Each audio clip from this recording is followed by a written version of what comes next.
U.S. Secretary of State Antony Blinken has been shuttling from Jerusalem to Cairo to Doha, pressing mediators and representatives of Israel and Hamas to reach a ceasefire deal that would pause fighting in Gaza and bring Israeli captives home.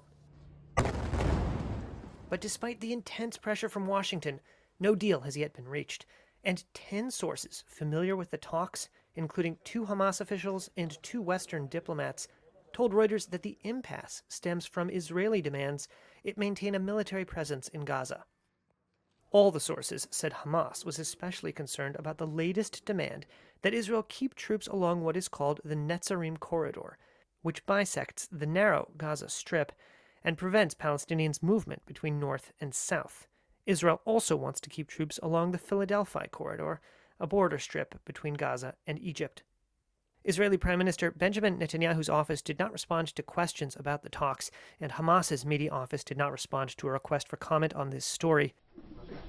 Fighting erupted after Hamas fighters from Gaza rampaged through Israeli communities on October 7th, killing 1,200 and taking more than 250 hostages, according to Israeli tallies.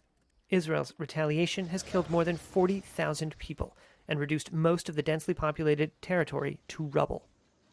U.S. President Joe Biden outlined a potential ceasefire deal in May, which would pause fighting in what has now been 10 months of war, facilitate the release of Israeli hostages, a withdrawal of Israeli forces, and open negotiations on extending the truce.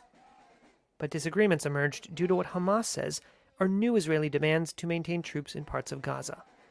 In a statement prior to the talks last week, Netanyahu's office denied making new demands, saying its positions built on the previous proposal. Blinken this week spoke about a, quote, bridging proposal aimed at reconciling remaining differences. We are going to do everything possible to, one, get Hamas on board with the bridging proposal, and then to make sure that both parties work on and agree to necessary details of implementation that would allow everything to go forward. The sides have not released a text of that proposal, and Reuters has not seen a copy.